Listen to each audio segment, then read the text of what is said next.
1. From Malmaison to the Northumberland, having left the Elysee at noon on June 25th by the Champs-Élysées gate, practically fugitive, fleeing from the cheers of a people who wanted him for their leader, Napoleon arrived at Malmaison, where, since the preceding day, Hortense had awaited him. She was unwilling to surrender to anyone else the distinction, which was not without danger, of receiving the outlaw into this house which had witnessed the grandeur of his former remarkable prosperity. Some retainers followed. A few. Already everywhere was deserted, and certain of the household had taken their departure. An equerry, Monsieur de Montserrat, however, was found to ride to the coach door. One or two chamberlains, Monsieur de las Casas and Monsieur de Buffo, to be in attendance in the drawing room. Several orderly officers and a page or two were also discovered. Devotion is becoming in young hearts. The emperor's idea seemed to be to cross to the United States, knowing the two frigates, the Cell and the Medusa, were at Rochefort, ready for sea. He had, on the evening of the 23rd, sent Grand Marshal Bertrand to request Decrès, the Minister of Marine, that they be put at his disposal. Decrès' only desire was to be of service to the emperor. He had written immediately to the naval prefect, Monsieur de Bonnefou, announcing the early arrival of a French minister to the United States, who must, with the suite of 20, embark on the two frigates. Spare nothing, he added, that the table may be liberal and imposing. Carry this out with dispatch and with the intelligence which is peculiarly yours, but above everything else with utmost secrecy. On the 24th, at the very time at which Decrès had ordered the frigates to be ready, Bertrand, being unable to decide without orders from the Provisional Commission, that is, from Fouché, had asked the administrator of Crown lands, Baron de Mazy, for the wherewithal to furnish a town house and a country residence, and to maintain several officers, and he had entered into the most minute details, specifying the furniture necessary for 2 drawing rooms and 8 private rooms in the town house, for 2 more drawing rooms and several staff rooms in the country house. He ordered these pieces of furniture to be stored and only sent to Malmaison upon later instructions. De Mazy referred the request immediately to the Intendant General Montalivet, who, prevented by gout from taking the orders of the Provisional Commission, wrote to Fouché on the 25th in the March, and Fouché wrote under consideration on the same day, the 25th, during a sitting of the chamber. The Minister for War requested one of his aides-de-camp to deliver a letter to General Count Becker, wherein he notified him that by the day's decree he had appointed him to the command of the guard of the Emperor in barracks at Ray. The reputation of France, Davout wrote, demands vigilance over the preservation of his person and the respect due to him. The concern of the country demands the prevention of those evilly disposed from using his name to stir up trouble. It was on the evening of June 25th that Becker, having seen the emperor, was given to understand by the guard that Napoleon was a prisoner. He contented himself with remarking, when Becker presented Davout's order to him, I ought to have been notified officially of an act which I regard as a formality and not as a measure of supervision to which it is useless to subject me, since I have no intention of neglecting my engagements in selecting General Becker. Had Davout imagined that the vigilance of that officer would be keener because of personal enmity? Such has been thought and said. Born in Alsace in 1770, enlisted in Languedoc Dragoons, Becker was adjutant commander at the time of the consulate. He had fought with the Army of the North in Vendée, in Holland, with the Army of Sambre and Meuse and Saint Domingo, and with the Army of Italy, and had been seriously wounded at Cassano. The first consul, who had taken a liking to him, had married him to the sister of Desailly, made him brigadier general. After Hohenlohe Finland and sent him to command the Puy de Dome, which was quite a favor, seeing that the Desailly family made it its residence, wholly endowed, rented and titled by it. Divisional General after Austerlitz, brought into prominence by the Prussian and Polish campaigns, countered the empire under the title counted upon with an income of 30,000. Becker, after being chief staff to Masson, had upon his own request been granted leave in 1808, and this was taken to imply a desire for retirement.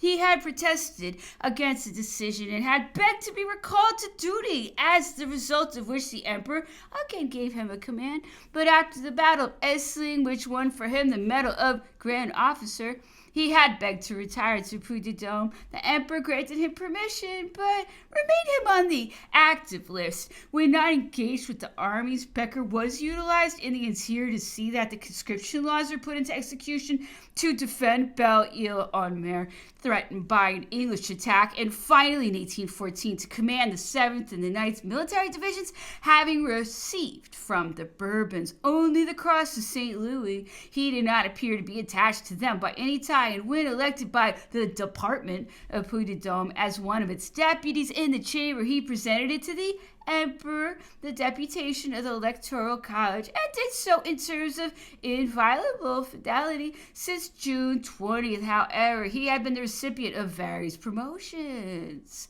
which had cast a doubt upon his integrity. He has been attached by the war minister to General Grenier to organize the defense of Paris, and in addition had been appointed a member of the administrative commission in the chamber and commander of its guard. This man, overwhelmed with distinctions at the hands of Napoleon, could scarcely have had any cause for revenge unless from circumstances unknown, and if his acceptance of such an office is astonishing, one would prefer to consider that he did so in order that he might make himself useful to the emperor. Napoleon could certainly not regard Becker as a jailer. After a long conversation, he said to him, "Would I might be given the 2 frigates for which I asked, I would leave immediately for Rochefort. I still have to equip myself suitably for my destination without falling into the hands of my enemies." Did not that imply a demand for passports from the English, who were masters of the sea?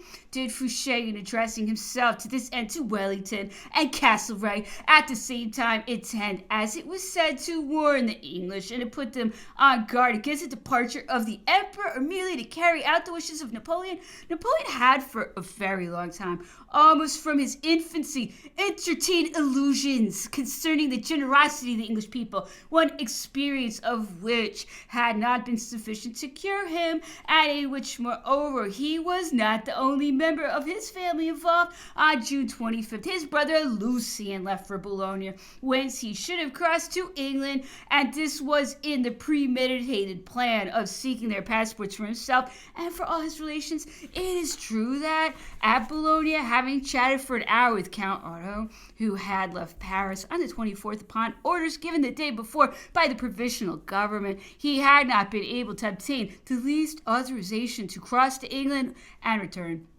But this was because he feared a refusal, or, as he himself asserted, because he cherished a sudden desire to see his family again, and that he dreaded being detained in England and not being able to return to Rome for his wife's confinement.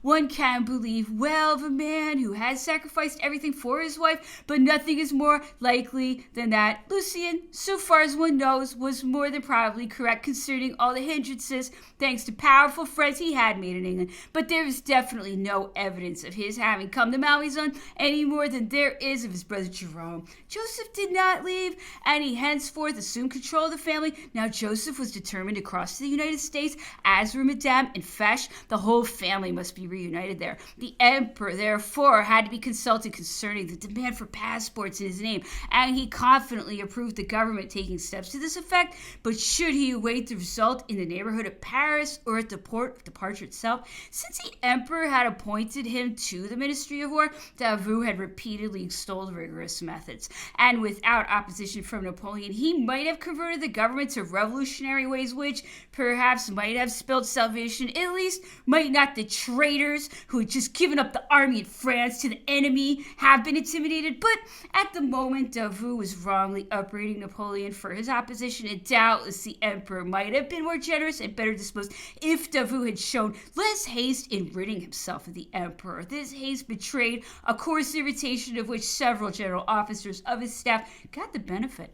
Did he fear that, invoked by the soldiers, the emperor would deprive him of his command of the army? Had he conceived plans and ambitions which Napoleon's presence hindered? Did he believe the assertions of the Allies that they were only waging war against Napoleon? And with the latter defeated, did they think they would stop and allow the Chamber of Representatives and the Chamber of Peers to select a prince or a constitution according to the Governing Commission? Who knows? He had just written to Wellington, "Your hostile movements continue, although, according to their assertions, the reasons for the war which the sovereign allies are waging against us no longer exist, since the emperor has abdicated." And he had asked the English general to cease hostilities and to conclude an armistice while awaiting the decision which the Congress might make. One can scarcely believe that such ingenuousness was sincere, but in France, have not such remarks provoked upon 2 occasions at least the same uncertainty, the same promises produced, the same traitors, and has not history begun again after an interval of half a century? Although there may have been reasons, Davout wanted the emperor away from Paris as soon as possible, and indeed Fouché had been notified of it in the commission, but at the same time, were they not convinced some more than others that he should embark and leave for America, while guarding him only to free him at the opportune moment? At the expiatory sacrifice, they were assuring themselves of a guarantee which was certainly considerable. From all this emanated that strange decree in 6 articles by which the commission enjoined the Minister of Marine to give orders that the 2 frigates should be armed to carry Napoleon from the port of Rochefort to the United States, deputed General Becker to conduct him to the place of embarkation and to see his safety, and then turn to Article 5. The frigates will not leave Rochefort roadstead until the arrival of the escorts. Davout made known to Becker this decree, which all the members of the government had signed, thus acquainting him with the part he was to play. The emperor, to whom Becker had communicated the decree, did not accept the terms. Though Savary and then to Lavalette, he ordered that Article 5 be repealed. Did he no longer believe that the English would grant him passports? Did he want to gain time? Was he hoping against hope? Generals, deputies, peers of the empire hastened to Malmaison to request him to retake command of the army that he might save France from a new restoration.